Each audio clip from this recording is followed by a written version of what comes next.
오늘 새벽에 우리에게 주시는 하나님 말씀을 받겠습니다.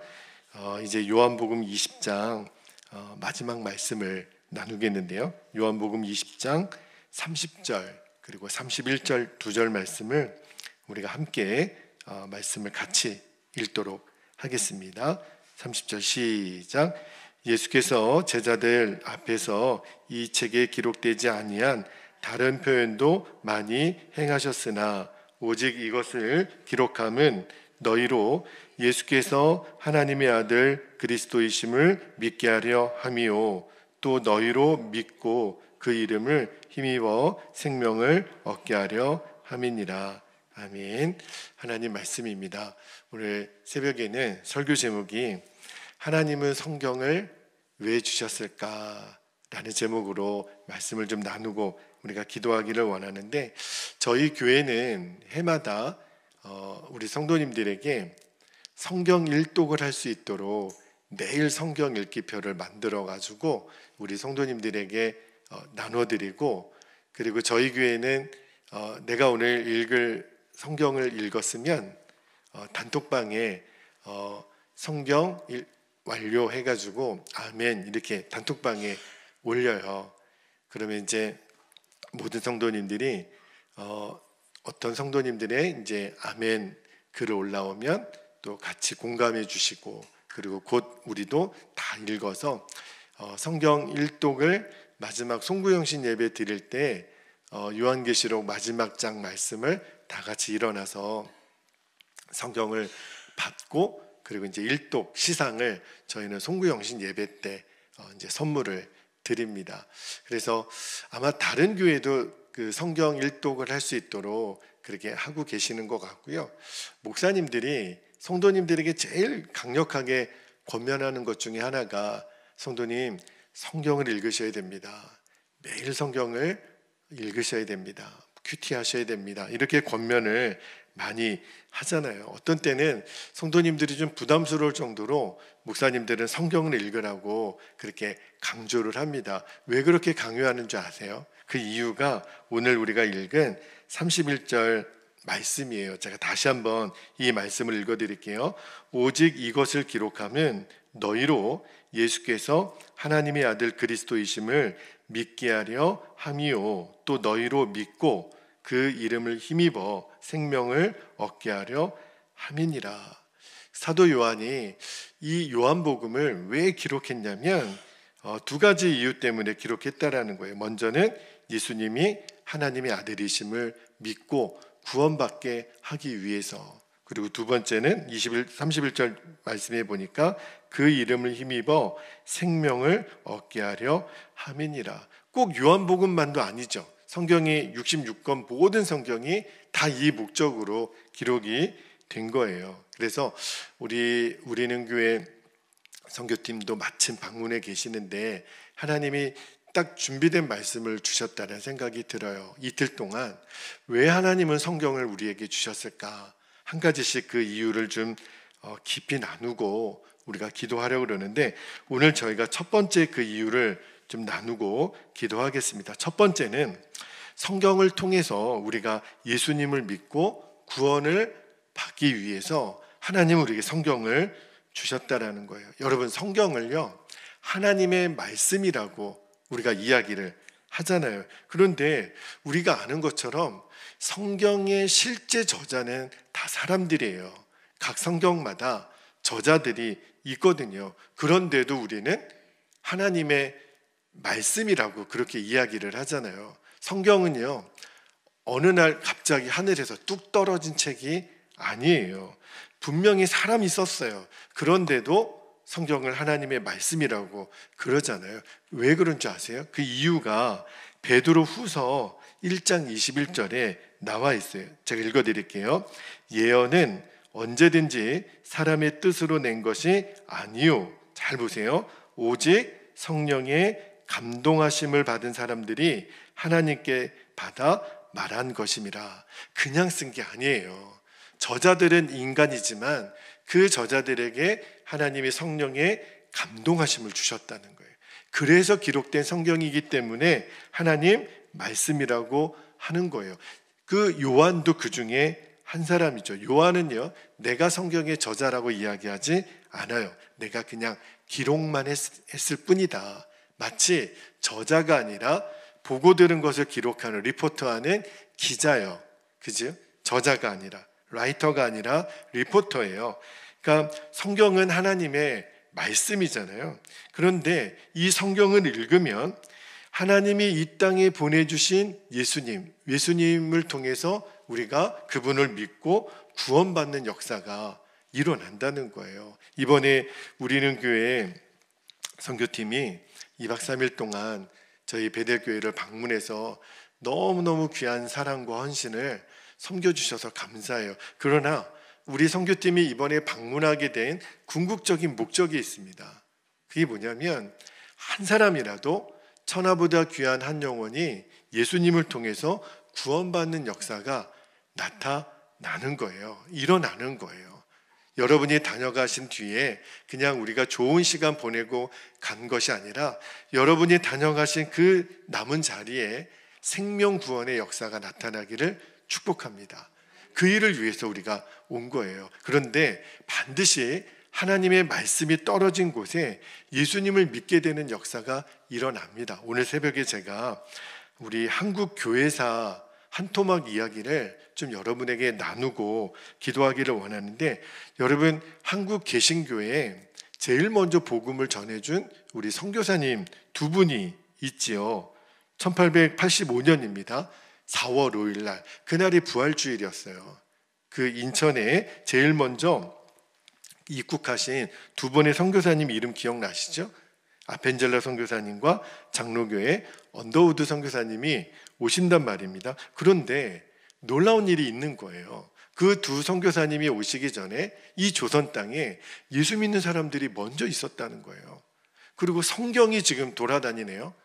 하나님 말씀을 읽은 사람들이 있었다는 거예요. 도대체 누가 어떤 역사 때문에 예수 믿는 사람이 있었고 성경이 있었을까? 그 두 분의 선교사님이 오시기 전에 1866년입니다. 그때 이 땅에 먼저 오신 선교사님이 한 분이 계셨어요. 그 여러분 벌거벗은 세계사 이런 데서 이제 강의도 하고 그러더라고요. 제너럴 셔머노라고 하는 그 배를 타고 오셨던 토마스라고 하는 선교사님이 계셨어요. 근데 그때 이제 제너럴 셔머노는 우리 조선과 이제 무역을 하려고 왔던 배잖아요. 그런데 조선 땅은 쇄국 정책을 쓰고 있었기 때문에 안 받아들이잖아요. 그래서 배에서 사람들이 내리지를 못해요. 그래서 우리나라 그 이연익이라고 하는 그 증군이라고 하는 이제 군대 장관이 올라가는데, 그런데 그 제너럴 셔머노에서 그 이연익을 가둬요. 그래서 지금 제너럴 셔머노와 우리나라 군대가 대치하는 상황이 일어나게 됩니다. 그런데 나중에 이 제너럴 셔머노가 모래톱에 걸려서 배가 꼼짝을 못하게 되잖아요. 그런데 이제 한 사람이 납치가 된 상황이니까 불을 저지르는 선택을 하게 됩니다. 그래서 그 배에다가 나룻배에다가 솔가지 유황을 잔뜩 뿌려가지고 불을 붙인 다음에 이제 제너럴 셔머노에 닿게 해서 제너럴 셔머노가 불에 탑니다. 그러니까 이제 배에 있는 사람들이 다 내려올 수밖에 없잖아요. 내려오게 되면 이 군관들이 다 죽이는 거예요. 근데 그 배에 탔던 토마스 선교사님이 이제 맨 마지막으로 내려서 그 대동강 강변에 이제 올라왔는데, 그때 그 토마스 선교사님을 죽이려고 했던 사람 한 사람의 이름이 등장을 해요. 그 사람의 이름이 박충권이라고 하는 사람이 그 토마스 선교사님을 참수하려고 칼을 들고 서 있는 겁니다. 근데 그때 토마스 선교사님이 배에서 뭘 갖고 내리냐면 성경책 한 권을 가지고 내려요. 그리고 그 박충권 씨 앞에서 무릎을 꿇고 머리를 땅에 대고 두 손으로 성경책을 그 박충권에게 내밉니다. 그때 토마스 선교사님은 내가 죽게 될 거를 알고 있었죠. 그러나 내가 이 땅에서 마지막 해야 될 일은 누군지는 모르지만 이 박충권이라는 사람에게 이 성경을 전달해 주는 것을 그의 마지막 사명으로 받아들여요. 그때 여러분 이 토마스 선교사님이 몇 살이시냐면 26살. 너무너무 꽃다운 나이에 이제 순교를, 우리나라 개신교 최초의 순교자가 되잖아요. 그가 조선 땅에 와서 했던 일이라고는 그 한문으로 된 성경책 몇 권 나눠준 것밖에는 없어요. 너무너무 안타까운 죽음으로 끝나죠. 그런데 여러분, 놀라운 것은요, 이 토마스 선교사님이 박충건에게 전해준 이 성경책 한 권이요, 우리 대한민국 이 조선 땅을 완전히 뒤집어 놓습니다. 정말 한국 땅의 구원의 문을 열었다고 하잖아요. 그 토마스 선교사님을 죽인 이 병졸 박충건 안에 마음의 변화가 일어나기 시작하는 거예요. 도대체 이 사람은 어떤 사람이길래 죽어가면서도 이 한 권의 성경을 나에게 주려고 애썼을까? 마음에 그 장면이 떠나지 않는 거예요. 그래서 다른 그 군졸들 몰래 그 대동강변에 떨어져 있었던, 처음에는 무시했죠. 이 성경을 나에게 주는데 그거 다 찢어서 막 버리고. 그런데 이 박충건 씨가 대동강변에 널브러져 있던 성경을 주섬주섬 다 모읍니다. 그리고 그거를 자기 집에 가져가서 읽는 거예요. 그리고 마음이 뒤집어져서 그가 나중에 그 영주교회의 영수가 됩니다. 장로님 같은 존재가 되는 거죠. 너무너무 놀랍죠. 그런데 그리고 그 박충건 씨가 그의 조카 이영태라고 하는 사람에게 그 성경을 읽게 해요. 내가 이 책을 읽고 내가 예수님을 알게 됐다. 그 조카 이영태가 그 책을, 성경을 받아서 읽다가 이분이 나중에 이제 평양 숭실대학을 졸업하게 됩니다. 그리고 레이놀즈 선교사님을 만나게 돼서 그를 또 도와요. 그리고 그를 돕다가 이 박충건의 조카 이영태가 지금 우리가 갖고 있는 성경의 전신이죠. 3분의 1을 그가 번역하는데 공헌을 하게 됩니다. 너무너무 놀랍죠. 그런데 이 토마스 선교사님이 박충건한테 처형당하기 전에 12살 그 최치량이라고 하는 소년에게 그 성경책을 몇 권을 줘요. 한문 성경 3권을 줍니다. 그런데 이 최치량이 어린아이니까, 그리고 가만 보니까 성경은 금서라, 이거를 통용하면 나라에서 다 죽이니까, 그래가지고 그 받은 한문으로 된 성경책을 누구에게 건네주냐면 박영식이라고 하는 사람에게 그 성경을 건네줘요. 왜냐하면 이거 갖고 있다가 걸리면 큰일 나니까. 그런데 이 박영식이라고 하는 사람이 그 최치량 어린아이가 전해준 3권의 한문 성경을 딱 보니까 종이 질이 너무 좋은 거예요. 버리기가 너무, 그냥 버리기가 아까운 거예요. 이 옛날에는 그 한문으로 된 성경책 질이 낱장으로 돼 있어서 너무너무 재질이 좋으니까 그 박영식이라는 사람이 이 받은 성경으로 뭘 하냐면 집에 도배지로 씁니다. 성경책을. 인류 역사상 성경을 최초로 도배지로 쓴 사람이 이 박영식이에요. 그런데 그 도배를 다 하고 이제 집에 딱 들어오면 보이는 게 다 뭐예요? 하나님 말씀이에요. 그래서 그냥 앉으나 서나 벽에 천정에 다 도배지를 말씀으로 해놨으니 눈에 들어오잖아요. 읽기 싫어도. 이 박영식이라는 사람이 집에만 들어오면 하나님 말씀이 다 적혀져 있으니까 어느 날 물끄러미 보다가 이분이 어떤 말씀이 눈에 확 꽂히냐면 요한복음 5장 24절 말씀이 눈에 확 들어오더래요. 이 말씀을 읽어드릴게요.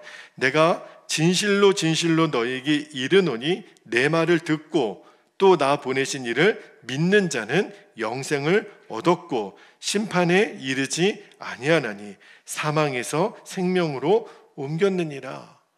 처음에는 아무런 생각 없이 읽었어요. 그런데 여기 보니까 사람이 죽으면 영생이 있어? 심판이 있어? 그러면 나는 어떻게 되는 거야? 이런 생각이 들더라는 거예요. 너무너무 심각한 고민에 빠진 거예요. 사람이 그냥 죽으면 끝이 아니네. 심판이 있고 영생이 있네. 너무너무 마음이 막 두근두근 하더라는 거예요. 그리고 어느 날 이제 외출했다가 집에 돌아와서 누웠는데 이번에는 천정에 어떤 말씀이 이렇게 기록이 되어 있냐면 요한복음 14장 1절에서 3절 말씀이 눈에 확 들어오더래요. 자, 말씀을 읽어드릴게요. 요한복음 14장 1절, 너희는 마음에 근심하지 말라. 하나님을 믿으니 또 나를 믿으라.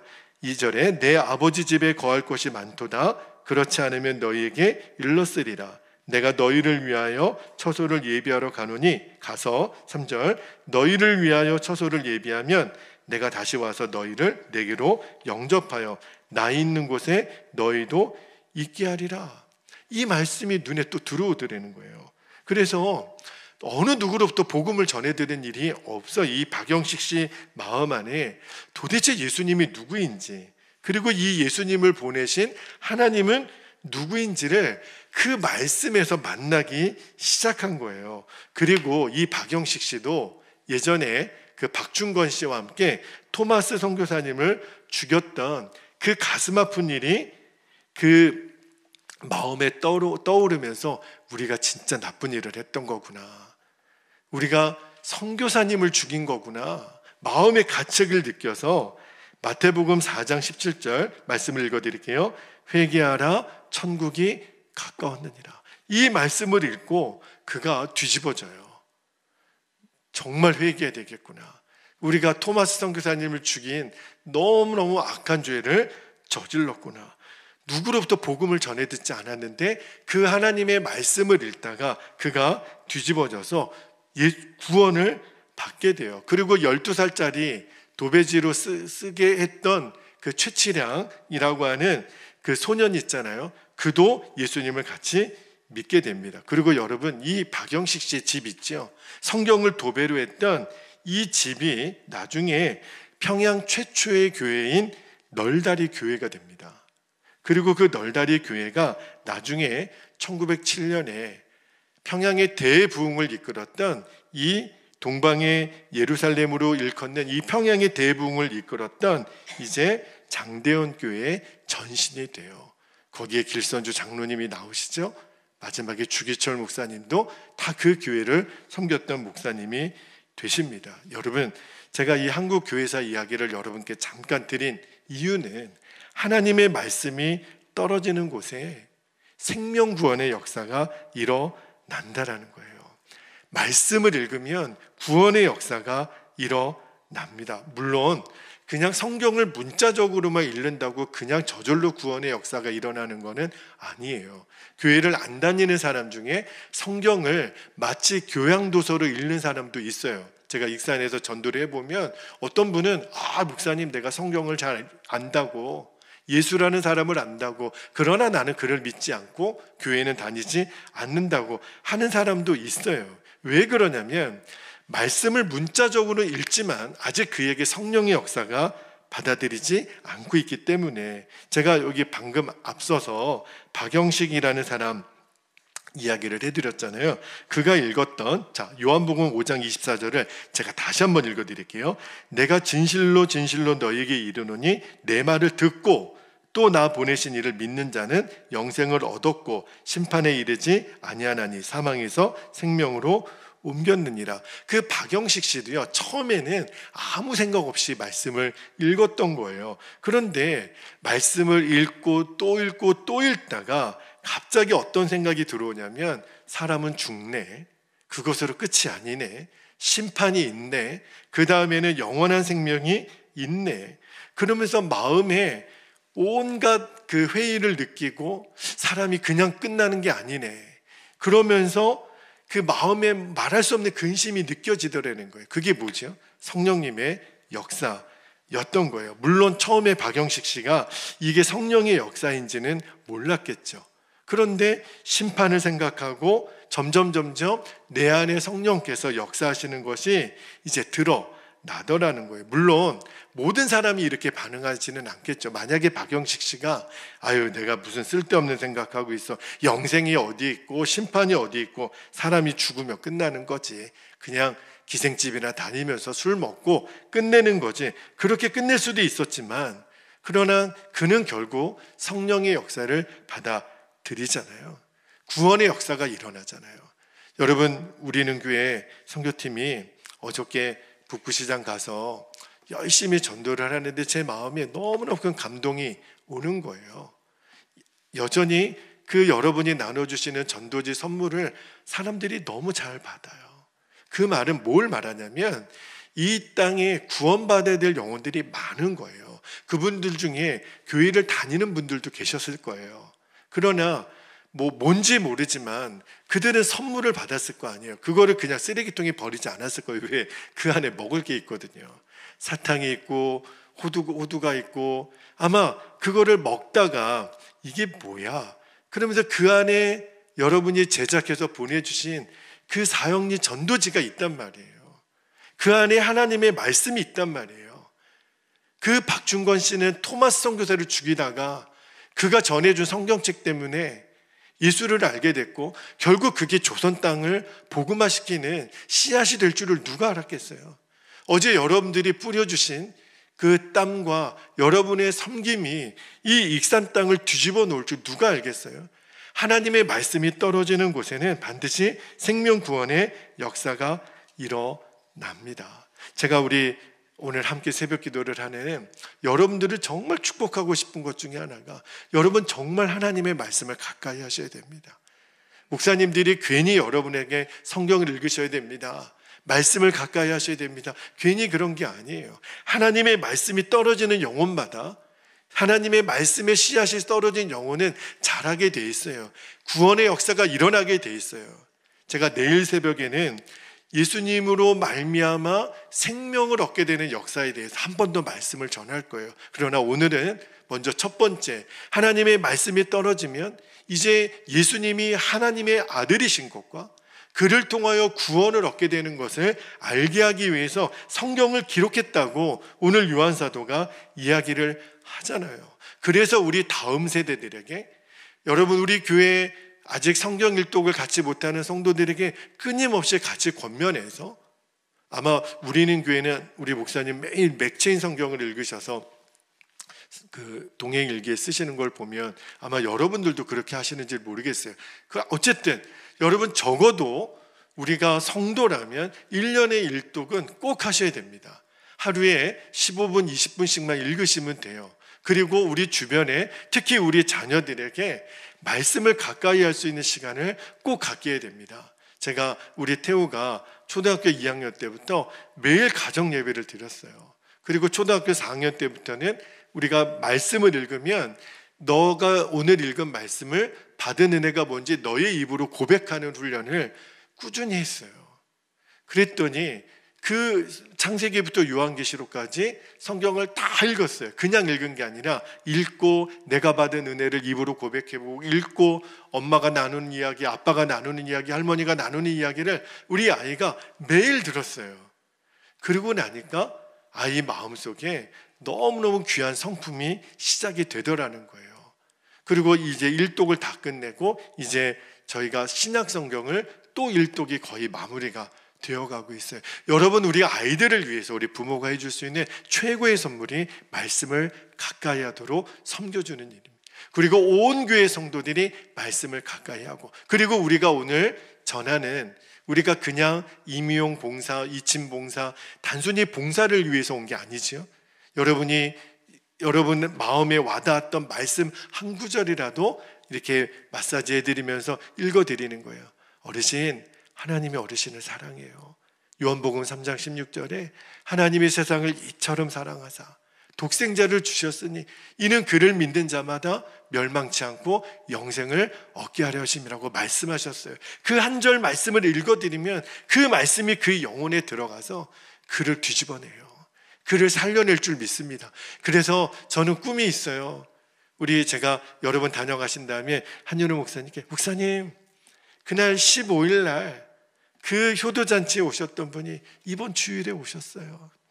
예수님이 믿겠다고 결심 카드를 내셨어요. 저는 그 역사가 일어나기를, 여러분이 오늘 정말 세상적으로는 오늘 다른 탄신일이잖아요. 그런데 마침 오늘 이날에 하나님이 영적으로 이 익산 땅에, 그 원불교가 강한 이 땅에 이제 정말 복음의 씨앗이 이곳에 심겨져서 열매를 맺는 일에 저는 여러분을 보내주셨다고 믿어요.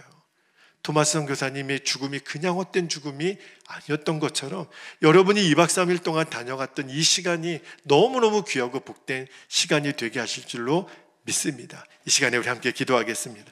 오늘 주신 말씀과 또 허락하신 기도의 제목 두 가지를 좀 우리가 나누고 기도하기를 원하는데, 첫 번째 기도 제목입니다. 예수님을 믿고 구원받는 역사가 말씀을 통해 일어나는 것을 분명히 알아야 합니다. 다른 어떤 것에 구원의 역사를 담아주지 않으셨어요. 오직 하나님의 말씀입니다. 두 번째는 오늘 효도잔치를 통해서 생명의 말씀의 역사가 오늘 이 자리를 방문하는, 우리 교회를 방문하는 모든 어르신들에게, 오늘 이 교회를 방문하는 모든 이들, 우리의 섬김을 통해서 생명 구원의 역사가 주여 일어나게 하옵소서. 그 도구로 우리를 사용하여 주시옵소서. 우리 주님의 이름을 간절히 부르신 후에 통성으로 기도하겠습니다. 주여